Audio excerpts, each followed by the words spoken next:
ये नीलाद्रि विजयर तत्व कौन? नीलाद्रि विजय जो आमर मानवीय लीला करती जगतर नाथ जगन्नाथ दुई जनक भितर स्वामी स्त्री दुई जनक भितर गोटे कली लगे। ये हूँ गोटे मानवीय लीला। यही तत्व को नहीं कौन रही आम पाखरे अच्छी वास्तुविद तथा जगन्नाथ संस्कृति गवेषक डॉक्टर सन्यासी महाराणा सीधा सड़क कथबार्ता करवा। भाग्यप्रभा न्यूज को स्वागत जनाऊँ। नमस्कार। कौन रही आज्ञा जो नीलाद्रि विजय नीति आज हम जगतर नाथ जगन्नाथ सुनावेश सारी अधर पड़ा सरी आज हम बहु प्रतीक्षित नीलाद्रि विजय पृथ्वीर कहतु भारतर कहतु लक्ष लक्ष भक्त अपेक्षा करिसंती गोटे दाम्पत्य कलह देखा जीव। कौन रही यार तत्व? सर्वरहस्य पुरुषोत्तमस्य देवे न जानाति कुतः मनुष्य। महाप्रभुंकर ये स्वकीय लीला। ये लीला महाप्रभु समाज को एक निदर्शन देवाई महाप्रभु समस्त लीला करती। यथा देहि तथा देवे रीतिनीति अनुसार महाप्रभुंकर ये एक मानवीय लीला। ये लीलार आद्य पर्व थिला घोष यात्रा। आज हूँ यार अंतिम पर्व। आज महाप्रभु निजर श्रीवत्स कंठशाला को रत्न सिंहासन को दिव्य आसन को निज आसन को विजय करेंगे। तेबे ए मानवीय लीला भितर महाप्रभु किसी सुंदर निदर्शन समाज को दवाई पछे नहांती। ये कोटी उड़ियांकर मौड़मणि महाप्रभु ये विश्व नियंता महाप्रभु जगन्नाथंकर अपूर्व कथार लालित्यर विषय वस्तु एठी। यही पर्वर अयमारंभ होउची जेतेबेले महाप्रभु आषाढ़ मास शुक्ल पक्ष द्वितीय तिथि रे निजर कर्मवेदी जन्मवेदी को यात्रा आरंभ करती। श्रीवत्स खंडशाला जो यात्रा गुंडीचा बाड़ी पे हुए से यात्रार अयमारंभ होइछि। तेबे परवर्ती समय अनुसार महाप्रभुंकर एवं महालक्ष्मींकर जो संदर्भ अच्छी एठी महाप्रभु निज स्त्री महालक्ष्मी साथी न नहीं निज भाई भौणी बड़ भाई बलभद्र एवं सान भौणी सुभद्रा को लेकिन साथी तीन रथ करके जाइछंती गुंडीचा बाड़ी को। तेबे यही यात्रार अयमारंभ पूर्वर आर यही कलीर मध्य अयमारंभ हो सारी था। रुक्मिणी हरण एकादशी तले महाप्रभुंकर रुक्मिणींकर मदन मोहनंकर स्वकीय विवाह हुए सेठु पर्वर आरंभ हुए। द्वितीय दिन गंठियाल फिटा, तृतीय दिन चतुर्थी होम हुए और महाप्रभु चतुर्दशी दिन विजय करती मार्कंडेय स्वरंग पाखक एवं पूर्णमी दिन महाप्रभु देवस्नान पूर्णमी होगा पर महाप्रभु को ज्वर हो जाए। ये तो रसिकिया ठाकुर बड़ यांकर तो रस एवं ता सहित ये तो बड़ शौकीन ठाकुर 108 गरा पानी गाधेला पर महाप्रभु विधि विधान ज्वर हुए। महाप्रभु अणसर पिंडी को विजय करती। तापर नवजौवन दर्शन एवं तापर पर महाप्रभु रथयात्रा हो जाए। कौटिना कौटी निज स्त्री को महाप्रभु आउ पारिवारिक सामाजिक लीला करने कौटिना कौटी समय देना। या भीतर सुंदर उपाख्यान रोचे जितेबले महाप्रभु यात्रा जा गुंडीचा बाटी थांती माँ भगवती सेतेबले विमलांकर शरण जाती। माँ आपणकर पुओंकर संधान मिलूनी सी यात्रा करने कौटी जाइछंती। वर्तमान से किसी खबर ना। विमला निज जोग बल कहती जे महाप्रभु भक्त मान सहित रास करने यात्रा करने गुंडीचा बाड़ी अच्छी। आपण जाइकी सेठू नहीं आसतु बा मन पकईकी आसतु जे महाप्रभुंर ये गोटे कर्मवेदी अच्छी सी एठिकी स्व मंदिर को प्रत्यावर्तन करेंगे। से समय रे भगवती विमलांकर अनुज्ञारू एक मोहचूर्ण प्रस्तुत हुए। तेबे कौन से मोहचूर्ण आज्ञा? ये गोटे जगन्नाथ संस्कृति रे जो मोहचूर्ण प्राय समस्त जनसाधारण जानी नाहंती। कौन ये मोहचूर्ण कौन ये मोहचूर्ण? भक्त भाव में बंदा महाप्रभु पतित पावन यात्रा कर बाहर को आसचंती। लक्ष लक्ष भक्तों सहित पतितों सहित महाप्रभुंर दर्शन होती। केवल महाप्रभु दर्शन करने लोक जाती। महाप्रभु भक्तों दर्शन करने बाहर को बाहरी आसती। यही समय रे महाप्रभु भूली जाती जे सी हेले जगतर नाथ जगन्नाथ एवं नीलाद्रीश सी एवं रत्न सिंहासन मूल सिंहासन। तेबे जो भक्तों सहित मोह घटे बा संपर्क घटे ए समय सी निजर परिवार घर स्त्री माँ समस्त भूली जाती। भक्त ही एका जीवन हो उठे। एभली संदर्भ को दूर करने को जाई विमला तंत्रोक्त मंत्र अनुज्ञा दे ଏକ ମୋହଚୂର୍ଣ୍ଣ ପ୍ରସ୍ତୁତ କରନ୍ତି। ଯେଉଁ ମୋହଚୂର୍ଣ୍ଣ ଏକ କଦମ୍ବର ଫୁଲ ମଧ୍ୟରେ କୁଙ୍କୁମ, କର୍ପୂର, କସ୍ତୁରୀ ଏବଂ କେଶର ଦେଇକି ସୁନ୍ଦର ଭାବରେ ଏକ ମୋହଚୂର୍ଣ୍ଣ ପ୍ରସ୍ତୁତ ହୁଏ। ତାକୁ ଆମ ଓଡ଼ିଆ ଭାଷାରେ ମୋହିନୀ ଉଷ ବୋଲି ମଧ୍ୟ କହନ୍ତି। ଏବଂ ତାକୁ ଯେତେବେଳେ ପ୍ରୟୋଗ ହୁଏ ମହାପ୍ରଭୁଙ୍କ ଉପରେ, ତାକୁ ମହାଲକ୍ଷ୍ମୀ ସାଆନ୍ତାଣୀ କାନିରେ ବାନ୍ଧିକି ନେଇକି ଯାଆନ୍ତି। ଆଉ ହେରା ପଞ୍ଚମୀ ଦିନ ମହାପ୍ରଭୁଙ୍କ ଉପରେ ପକାଇ ଦେଇକି ଆସିଲା ବେଳେ ନନ୍ଦିଘୋଷ ଉପରେ ରୋଷଟା ପ୍ରକଟ କରିକି ରଥ ଚକଟା ଭାଙ୍ଗିକି ଆସନ୍ତି। ମହାପ୍ରଭୁଙ୍କର ମୋହ ଭାଙ୍ଗେ। ମହାପ୍ରଭୁ ଦେଖନ୍ତି ମୋର ଗୋଟେ ନିଜ ଗାଦି ଅଛି, ମୁଁ ଏଠି ଆସିକି ଲୀଳା କରୁଛି, ମୋତେ ଶୀଘ୍ର ଫେରିବାକୁ ପଡ଼ିବ ଏବଂ ରଥ ଦକ୍ଷିଣ ମୋଡ଼ ହୁଏ। ଇଏ ହେଉଛି ସେ ମୋହଚୂର୍ଣ୍ଣର କଥା। ରଥ ଦକ୍ଷିଣ ମୋଡ଼ ହୁଏ, ମହାପ୍ରଭୁ ବାହୁଡ଼ା ଦିନ ବାହୁଡ଼ି ଆସନ୍ତି, ପୁଣି ଦାଣ୍ଡରେ ଗୋଟେ କଳି ତିଆରି ହୁଏ। ଆଚ୍ଛା, ଯେଉଁ এই ସାମାଜିକ ତତ୍ତ୍ୱରେ ଜଗନ୍ନାଥ ସଂସ୍କୃତିରେ ସ୍ୱୟଂ ଜଗନ୍ନାଥଙ୍କର ଯେଉଁ କଳି ବିଶ୍ୱବାସୀ ଦେଖନ୍ତି, ପୁଣି ମଧ୍ୟସ୍ଥି ହୁଅନ୍ତି ଗଜପତି ରଜା, ଆକୁ ନେଇ କ'ଣ କହିବେ? ଇଏ କଥା ନୁହଁ ଲୋକ ହସାର, ଇଏ କଥା ହେଉଛି ସମ୍ପର୍କର, ଇଏ କଥା ହେଉଛି ମଧୁରତାର। ଆ ଭିତରେ ଗୋଟେ ଚାତୁରୀ ଅଛି। ମହାପ୍ରଭୁ ସମାଜକୁ କହୁଛନ୍ତି ଯେ ସବୁ ଘରେ ଏମିତି କଳି ଅଛି, ସବୁ ଘରେ ସ୍ୱାମୀ ସ୍ତ୍ରୀଙ୍କ ମଧ୍ୟରେ, ବାପା ମାଆଙ୍କ ଭିତରେ କଳି ହୁଏ। ଆମ ଘରେ ବାପା ମାଆଙ୍କ ମଧ୍ୟରେ ମଧ୍ୟ କଳି ହେଉଥିଲା, ସେ କଳି ବି ଆମେ ଦେଖୁଥିଲୁ, କିନ୍ତୁ ସେ ଚିରସ୍ଥାୟୀ ନଥିଲା କଳି। ଇଏ ବି ଚିରସ୍ଥାୟୀ ନୁହଁ। ଏ କଳି ମଝିରେ ଗୋଟେ ମାଧୁର୍ଯ୍ୟ ଅଛି। ମହାପ୍ରଭୁ ସମାଜକୁ ଦେଖାଉଛନ୍ତି। ୟାର ମଧ୍ୟପର୍ବ କେଉଁଠି ଘଟେ?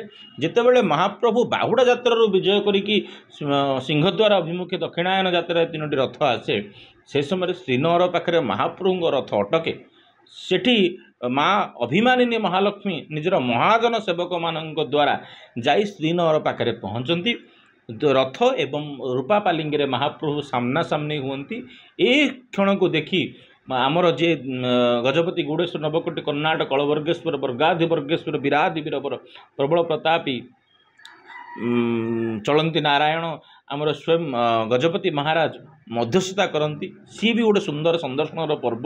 ସେଠି ଦୁହିଁଙ୍କ ମଧ୍ୟରେ ଭାବ ବିନିମୟ ହୁଏ ଏବଂ ସେଠି ଭଗବତୀ ଯେହେତୁ ସ୍ୱାମୀ ପାଖକୁ ଆସିଛନ୍ତି, ଗଜପତି ମହାରାଜ ଅଛନ୍ତି, କେବଳ ଗୋଟେ ବନ୍ଦାପନା କାର୍ଯ୍ୟ ହେଇକି ମା ସାଆନ୍ତାଣୀ ମନ୍ଦିରକୁ ଫେରିଯାଆନ୍ତି। କିନ୍ତୁ ତାର ମୂଳ ରାଗ, ଅଭିମାନିନୀ ମହାଲକ୍ଷ୍ମୀଙ୍କର ଯେଉଁ ମୂଳ ରାଗ, ମୂଳ ରୋଷ ଥାଏ, ସେ ରୋଷଟି ନୀଳାଦ୍ରି ବିଜେ ଦିନ ପ୍ରକଟ ହୁଏ। ଏବଂ ଆଜି କ'ଣ ହୁଏ? ଗୋଟି ପହଣ୍ଡିରେ ରାମକୃଷ୍ଣ ମଦନ ମୋହନ ଯାଇକି ରତ୍ନ ସିଂହାସନରେ ବିଜେ କରିସାରିଲା ପରେ ସୁଦର୍ଶନ, ତତ୍ ପରେ ପରେ ବଳଭଦ୍ର ମହାପ୍ରଭୁ, ବଡ଼ବାଡ଼ର ମଣିମା, ତାପରେ ପରେ ସୁଭଦ୍ରିକା କାମ୍ପିଲ୍ୟ ବାସିନୀ, କୋଟି ଯୋଗିନୀ ମଣି ଭଗବତୀ ପରମାମ୍ବିକା ମାଦ୍ୟାଶକ୍ତି ମାହେଶ୍ୱରୀ ଯେତେବେଳେ ଯାଇକି ସାତ ପାହାଚରେ ପହଞ୍ଚନ୍ତି, ସେତେବେଳେ ଆରମ୍ଭ ହୁଏ ମହାପ୍ରଭୁଙ୍କର ଅପୂର୍ବ ପହଣ୍ଡି। ମହାପ୍ରଭୁ ରଥର ଚାରମାଳ ପାଖରେ ଠିଆ ହେବା ସମୟରେ, ସେ ସମୟରେ ଆସିକି ଚାହାଣୀ ମଣ୍ଡପ ଉପରେ ଥାନ୍ତି ଅଭିମାନିନୀ ମହାଲକ୍ଷ୍ମୀ। ରାଗରେ ଗର୍ଗର, ରାଗରେ ତମ୍ ତମ୍ ଠାକୁରାଣୀ ଭଗବତୀ। ତାଙ୍କୁ ଦେଖିଲେ ତ ମହାପ୍ରଭୁଙ୍କର ଯାହା ଅବସ୍ଥା ସେ କଥା କହିଲେ ନ ସରେ। ଇଏ ଏକ ସୁନ୍ଦର ପର୍ବ, କିନ୍ତୁ ୟାକୁ ଉପଭୋଗ୍ୟ କରିବା ପାଇଁ ଅନେକ ଭକ୍ତମାନେ ମଧ୍ୟ ସୁନ୍ଦର ସୁନ୍ଦର ମହାଲକ୍ଷ୍ମୀ କଳି ବିଜୟର ଅନେକ କାହାଣୀ ଲେଖା ଅଛି। ତେବେ ସେହି ସମୟରେ ଗୋଟେ ବଚନିକା ମଧ୍ୟ ହୁଏ। ମହାପ୍ରଭୁ ଯେତେବେଳେ ଓହ୍ଲେଇକି ତଳୁ ଆସି ଶ୍ରୀମନ୍ଦିର ଭିତରେ ପ୍ରବେଶ କରିବାକୁ ଯାଆନ୍ତି, ସିଂହଦ୍ୱାର ଗୁମୁଟ ଦ୍ୱାରଟି ବନ୍ଦ କରିଦିଅନ୍ତି ମହାଲକ୍ଷ୍ମୀଙ୍କର ମହାଜନ ସେବକମାନେ। ସେଠି ମହାପ୍ରଭୁ ଜଗନ୍ନାଥ ମହାଲକ୍ଷ୍ମୀ କୁହନ୍ତି, ହେ ମହାମାଇ, ହେ ବିଶ୍ୱ ମାତ, ତୁମେ ତ ଜଗତର ମାତ, ତୁମେ ଆମ ଉପରେ ରୋଷ କଲେ କେମିତି ହେବ? ଏ ସାରା ଦୁନିଆ ଦେଖୁଛି ଆମର କଳି, ଏ କଳି ଦେଖିଲେ ତ ଆମେ ଲୋକ ହସା ହେବା। ତେଣୁ ଦୟାକରି ଏ ଦ୍ୱାର ଖଣ୍ଡେ ଟିକେ ଖୋଲିଦିଅ, ମୋତେ ଭିତରକୁ ଯିବା ପାଇଁ ଦିଅ। ଯାହା କଳି ହେବ, ଘର ଭିତରେ କଳି ହେବ, ସେ କଳି ତକ ପଦାରେ ନ ପଡ଼ୁ। ନା ମହାପ୍ରଭୁ, ଆପଣ ତ ଭାଇ ଭଉଣୀକି ନେଇ ଦୁନିଆକୁ ଦେଖିଲେ ଯେ ସ୍ତ୍ରୀର କୌଣସି ଏଠି ଇମ୍ପୋର୍ଟାନ୍ସ ନାହିଁ, ଏଠି ସ୍ତ୍ରୀର କୌଣସି ପ୍ରାଧାନ୍ୟ ନାହିଁ, ଏଠି ଭାଇ ଭଉଣୀଙ୍କର ପ୍ରାଧାନ୍ୟ ଅଛି। ତେଣୁ ଏଇ କଳିଟି ମୋତେ ଦୁନିଆ ଦେଖିବା ଦରକାର। ମୁଁ ନ୍ୟାୟସம்மତ କଥାରେ କରୁଛି କି ନ କରୁଛି?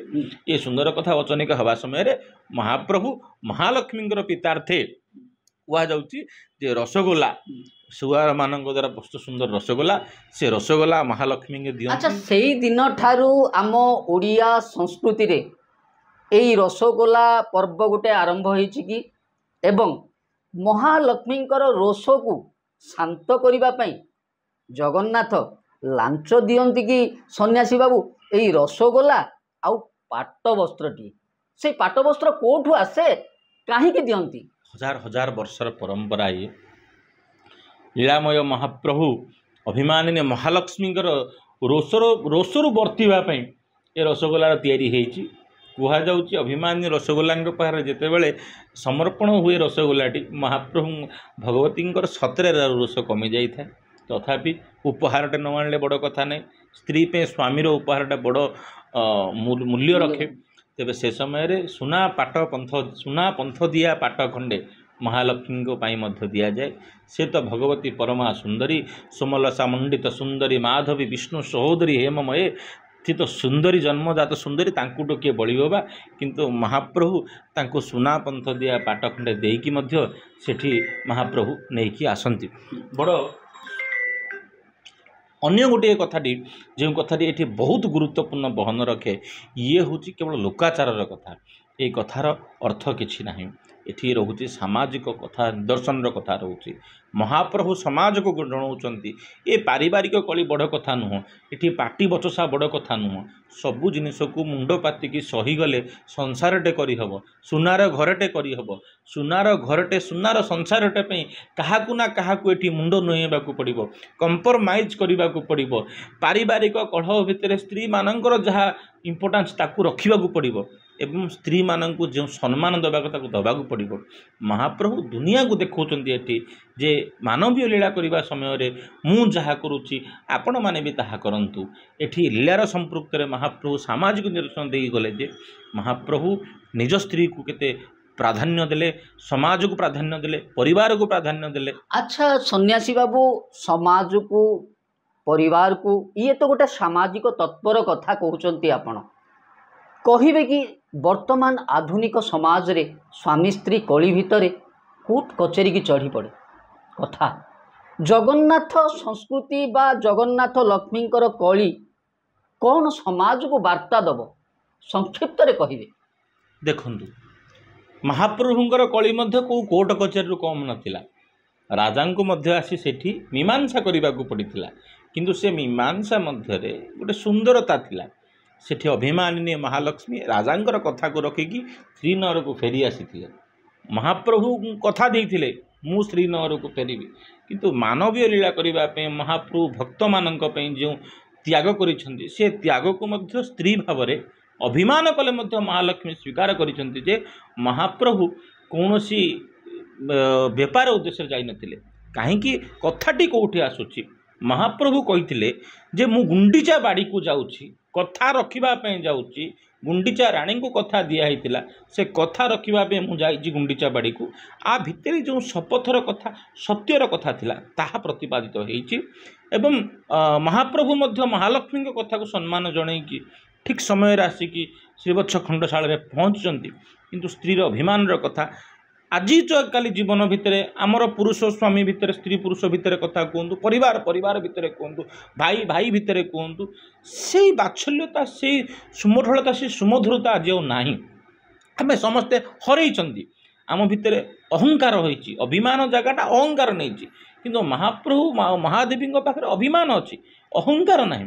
ଯଦି ଆଜି ଆମେ ଅହଙ୍କାର ତ୍ୟାଗ କରିବା, ଅଧିକାର ଅଭିମାନ ଦେବା, ସ୍ୱାଭିମାନର କଥା ପଡ଼ିବା, ତାହେଲେ ଏ ସମାଜ। ଆପଣଙ୍କ କହିବା କଥା ସ୍ୱାମୀ ସ୍ତ୍ରୀ ଭିତରେ ଯଦି ଦାମ୍ପତ୍ୟ କଳହ ହୁଏ, ଗୋଟେ କମ୍ପ୍ରମାଇଜ୍ର କଥା ଏଠି ମହାପ୍ରଭୁ ଦର୍ଶେଇଛନ୍ତି ଯେ ଆମକୁ କିଭଳି ଭାବରେ ମୁଣ୍ଡ ନୁଆଇକି ପରିସ୍ଥିତିକୁ ସାମ୍ନା କରିବାକୁ ପଡ଼ିବ, ସଂସାରକୁ ଆଗକୁ ନେବାକୁ ପଡ଼ିବ, ପଜିଟିଭଲି ସଂସାରକୁ ନୂଆ ଦିଶା ଆଉ ଦଶା ଦେଖାଇବାକୁ ପଡ଼ିବ। ସେଇଟା ହେଉଛି ମହାପ୍ରଭୁଙ୍କର ଆଜିର ଦିନର କଥା। ନୀଳାଦ୍ରି ବିଜେ ଏକ ନୀତି, ଯେଉଁ ନୀତି ପରେ ପୁଣି ଆମକୁ ବର୍ଷ 1 ବର୍ଷ ଅପେକ୍ଷା କରିବାକୁ ପଡ଼ିବ। ପୁଣି ମହାପ୍ରଭୁ ମାନବ ଲୀଳା କରିବେ। ଏଇ ଯାତ୍ରା ହେବ 12 ମାସରେ 13 ଯାତ୍ରା। ମହାପ୍ରଭୁ ନିଜେ ଆସିବେନି, ପୁଣି 1 ବର୍ଷ ପରେ ମହାପ୍ରଭୁ ଆସିବେ। ଏଇ ଲୀଳା ଖେଳା ଚାଲିଥିବ। ମହାପ୍ରଭୁ ସମାଜକୁ ଦେଖାଉଥିବେ, ଭକ୍ତଙ୍କୁ ଦେଖାଉଥିବେ। ଆଜି ମହାପ୍ରଭୁଙ୍କ ପାଖରେ ଆମର ଶିଖିବାର ବଡ଼ ସୁନ୍ଦର କଥା ହେଉଛି ଯେ ମହାପ୍ରଭୁ ଆମ ସହିତ ଅଛନ୍ତି। ମହାପ୍ରଭୁଙ୍କର ଏ ପରିସ୍ଥିତିକୁ ଆମେ ସମ୍ମାନ ଜଣାଇବା ଏବଂ ଆଜି ମଧ୍ୟ ମହାପ୍ରଭୁଙ୍କର ଏବଂ ମହାଲକ୍ଷ୍ମୀଙ୍କର ଏହି ମାୟାର କଥାଟିକୁ ଆମେ ସୂକ୍ଷ୍ମ ଭାବରେ ବୁଝିବା ଏବଂ ଭଗବତୀଙ୍କ ପାଖରେ ଶରଣାପନ୍ନ ହେବା, ଜଗନ୍ନାଥଙ୍କର ନୀତିକୁ ମଧ୍ୟ ସମର୍ଥନ କରିବା। ଜଗନ୍ନାଥ ସଂସ୍କୃତି ଆଉ ନୀତିକୁ ସମର୍ଥନ ଜଣାଇବା। ସୁନ୍ଦର ଭାବରେ ଜଗନ୍ନାଥ ସଂସ୍କୃତି ଗବେଷକ ତଥା ବାସ୍ତୁବିତ୍ ସନ୍ନ୍ୟାସୀ ମହାରାଣାଙ୍କ ସହିତ ଆମେ କଥାବାର୍ତ୍ତା କରୁଥିଲେ ଯେ ସମାଜରେ ହେଉ, ସଂସାରରେ ହେଉ, ଏଇ ଜଗନ୍ନାଥ ସଂସ୍କୃତିକୁ ନିଜସ୍ୱ କଲେ ସମାଜ ସଂସାରରେ ଗୋଟେ ଶାନ୍ତି, ଶୃଙ୍ଖଳା, ସୌହାର୍ଦ୍ଦ୍ୟ ରହିବ। ତେବେ ଜୟ ଜଗନ୍ନାଥ।